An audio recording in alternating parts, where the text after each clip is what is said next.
Hey everybody, how's it going? Today, I bring you one rather rare and definitely a very unique treat, especially in the United States. A detailed, in-depth look at this highly modified and iconic 1997 Nissan Skyline GTR V-Spec. And this is going to be a detailed, in-depth review of the Skyline. We'll start it up, show the engine, get an exhaust clip, and go over the performance data, talking about all the extensive modifications, and show you a bunch of the unique aspects of the interior as well as exterior. And before we begin, I'd like to take a moment to extend a big shout out and special thanks to Auto Source Dallas, located in Addison, Texas, for allowing me the opportunity to come down and film this extremely rare and beautiful 1997 Nissan Skyline GTR V-Spec.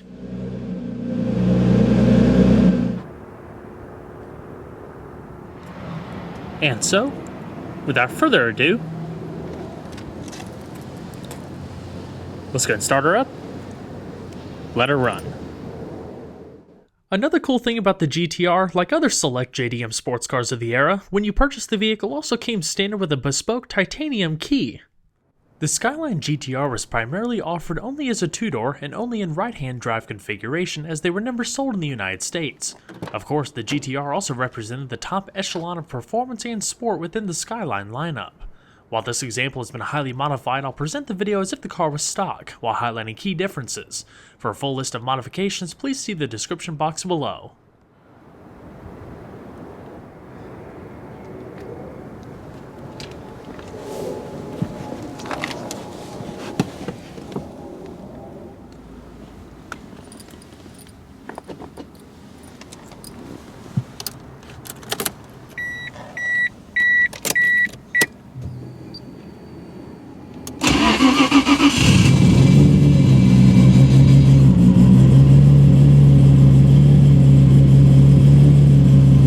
Absolutely legendary sound.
This GTR features power assist rack and pinion steering combined with the innovative Super High-Cast 4-wheel steering system and an innovative electronically controlled full-time all-wheel drive system with active limited slip rear differential.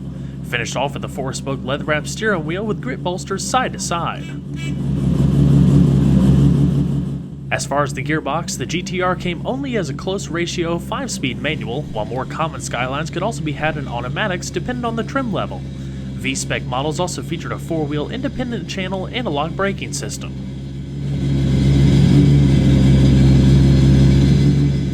All fed through a Nismo or Nissan Motorsports leather-wrapped shift knob and shift boot with a matching leather-wrapped e-brake. So, let's go ahead and flip on the headlamps, as well as the hazards. Driver's side window is standard, fully automatic. And we'll go and check out the exterior, shall we? The Nissan Skyline GTR, or Gran Turismo Racer, is a performance-oriented race-bred counterpart of the iconic Skyline nameplate. The original GTR first made its initial market debut in 1969 and represented a legend in Japanese and international motorsports with an illustrious racing pedigree before the GTR was retired in 1973. Available only in Japan and select export markets, the GTR was Nissan's flagship of performance, technology, and innovation. Its potent performance and top-shelf engineering led it to often being compared to higher-priced exotics and the best Grand Tours from Europe. When Nissan decided to introduce an all-new third-generation GTR in 1989, 16 years after discontinuation of the second-gen, and now would be based on the 8th-generation Skyline, it would set the stage for one of the best-performing GT cars of the 90s, with 2 additional generations to follow before ending production in 2002. In fact, one of its claims to fame was winning all 29 races of the 1990 Japanese Touring Car Championship, among many others. The Skyline was available in both 2- and 4-door configurations, while the GTR could only be had as a 2-door as I touched on earlier, but aside from some very rare 4-door special editions in the mid-90s. The GTR also received the largest displacing engine of the Skyline's new RB series inline 6-cylinders and featured twin parallel turbochargers. More common and smaller displacement engines filled the rest of the 3rd gen or R32's lineup, including the 2-liter RB20 Skyline GTS and its turbo variants, as well as more economical versions. The GTR's 2.6-liter RB26 packed the biggest punch and at one point was unbeatable in the race circuit, earning the R32 the famous Godzilla nickname.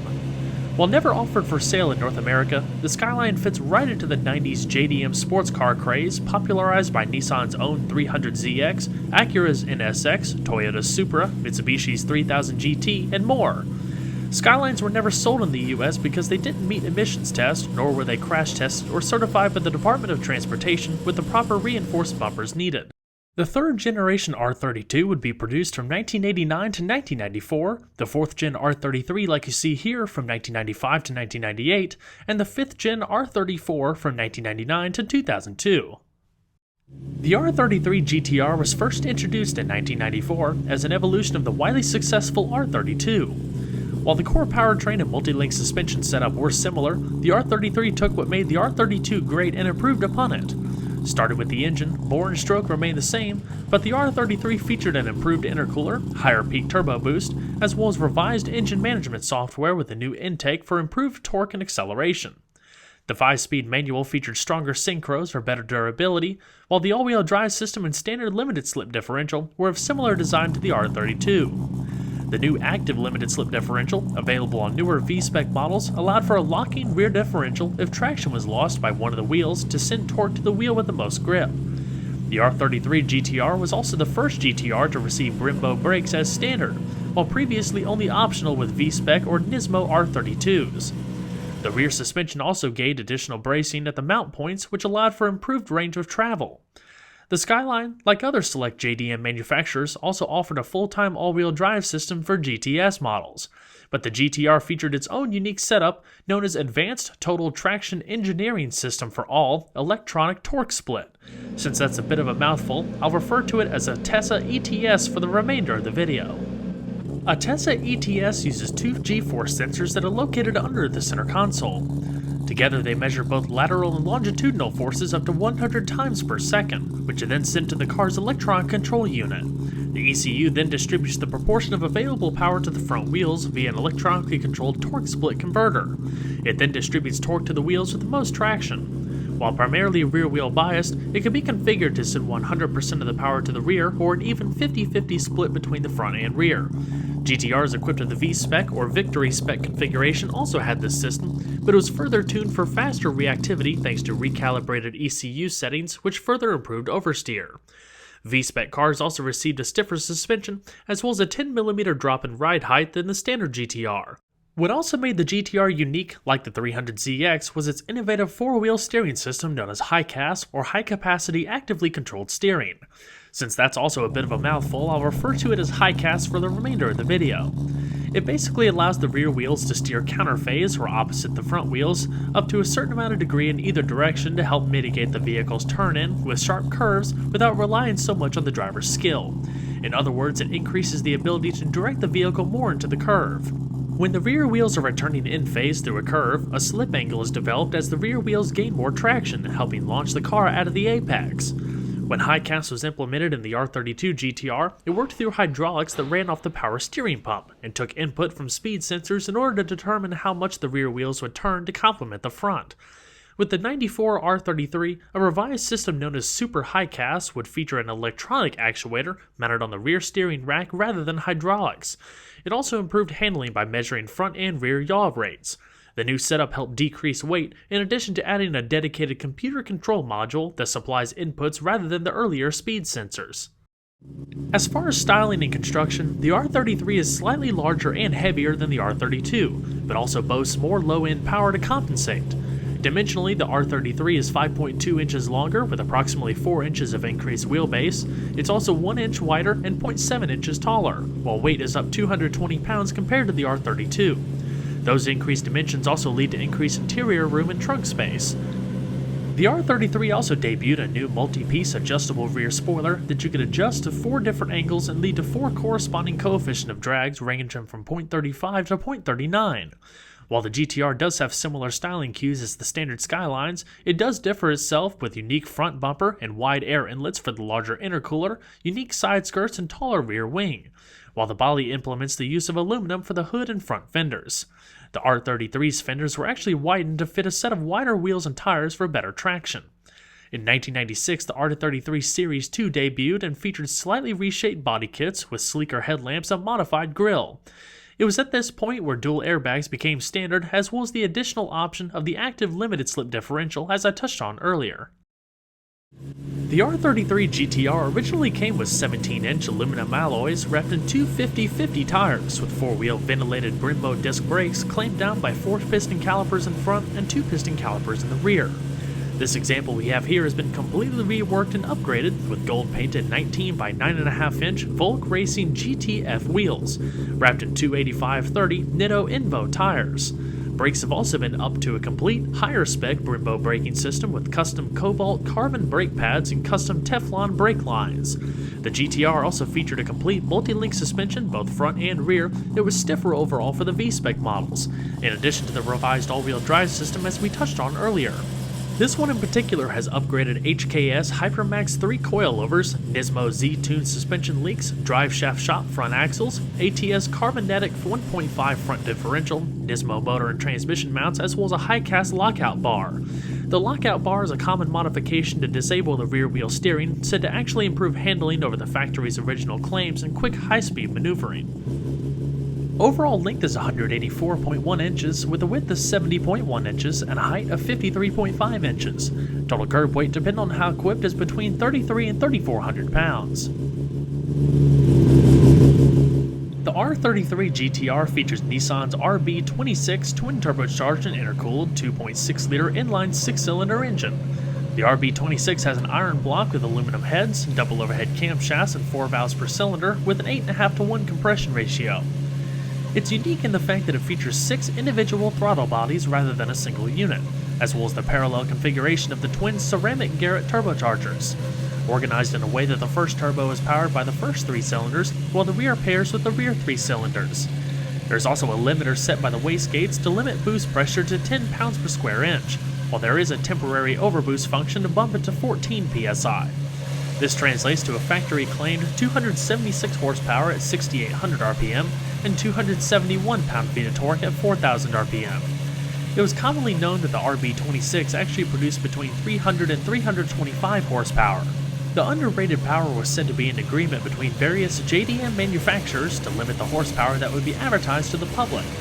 Stock performance data included 0 to 60 miles an hour of 5 seconds, quarter-mile time of 13.6 seconds at 102 miles an hour, and a top speed limited to 155 miles an hour. With overboost, times decreased to 4.7 seconds to 60 and the quarter-mile time of 12.8 seconds. It was also clocked around the Nürburgring at 7 minutes 59 seconds.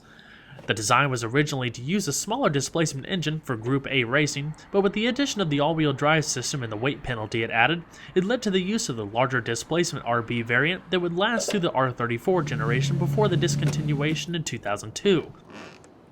This R33 features an extensive list of modifications inside and out. For example, opening up the trunk lock and taking a close look at the back, you'll see a direct port progressive 200-shot nitrous system with 2 tanks located in the back, 2 batteries, extra bracing and electronics, as well as a full turbo-back 4-inch GS Motorsport exhaust with MagnaFlow race muffler. All in all, the car produces around 1,200 horsepower and runs on pure ethanol.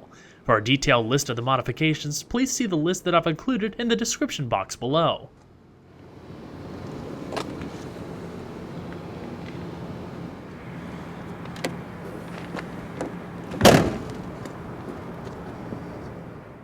The interior of the GTR is pretty much similar to other Nissan products of the 1990s, but with a dose of extra sporty flavor. Build quality is good with soft padding across the touch points as well as cloth inserts across the doors.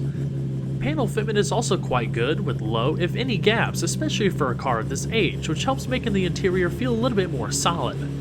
Taking a closer look at the panel, you'll see the soft touch material across the armrest as well as the upper portion of the door. Lower storage down below helps aid in practicality, while all of your electric features are located on the door for the most part, including your power windows, power locks, while your power mirrors are located on the dash. For extra practicality, the vehicle also has power folding mirrors if you're in a tight parking space. Now, as far as seating, like I briefly touched on earlier, the GTR came with upgraded race-inspired sport cloth bucket seats. With a built-in headrest and a port for racing harnesses, they definitely look the part, and with plenty of lateral grip up top and down below, they also hold you in place going around those tight curves. The middle portion is accented with color accent stitching. While the bolsters themselves are nice and firm, the overall seat features a reasonable amount of support. It's also fully manual as far as adjustment is concerned. To gain access to the rear seat, just pull up on the little lever there, and it's actually a little bit easier on the passenger side as it automatically slides the seat forward as well. I'll show that in just a little bit. The back seat is a traditional bench but kind of scooped out in the middle like little bucket seats and can comfortably fit 2 people.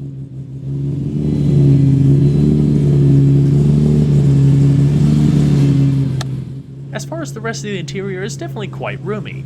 As you continue down below, you have a logo door entry guard, as well as logo Nismo floor mats with all-weather protection. The steering wheel is manual tilting, and everything is nice and focused towards the driver in the very unique right-hand drive configuration. All nicely finished off with a charcoal headliner. So let's go ahead and see how she sounds.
This GTR features an upgraded Pioneer aftermarket audio system with CD player located in the lower portion of the modified center stack. The overall design of the interior is nice and clean, simple, with easy access to all of your necessary controls.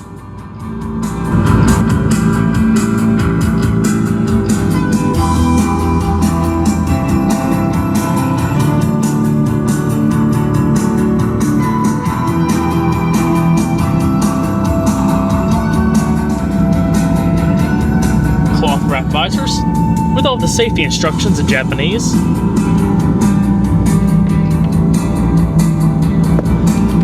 As well as a standard manually dimming rearview mirror, and your reading lamps up top. Your main illumination is up in the center of the headliner.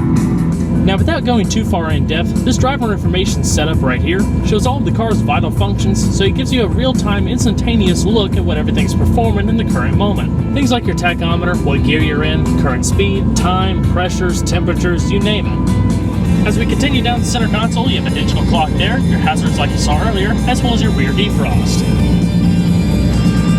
Your simple-to-use electronic automatic climate control system is located at the very bottom. And an easy-to-see digital display. Your fan speed. Changing the different zones, temperature, recycling, as well as front defrost. Your simple and clean center console with a little storage tray and a modest glove box. It's also padded. The steering wheel is also of simple, clean design with a JDM instrumentation cluster.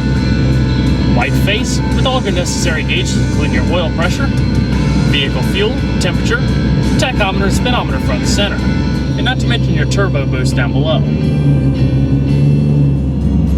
Alrighty.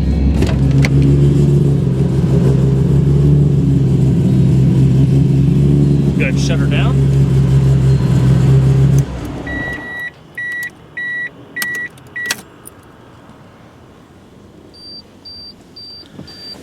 Then we're going to check out the rest of the vehicle.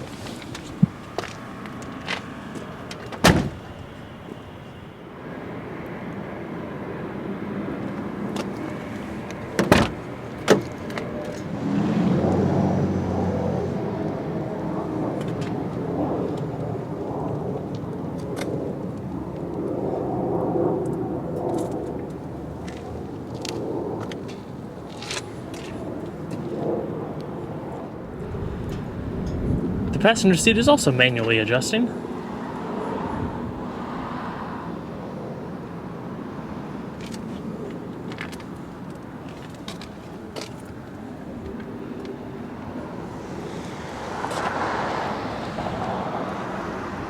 Getting into the back seat on the passenger side is a little bit simpler than the driver's, just for the fact that you have this little switch here that if you push down, it folds the seat so you can slide it forward.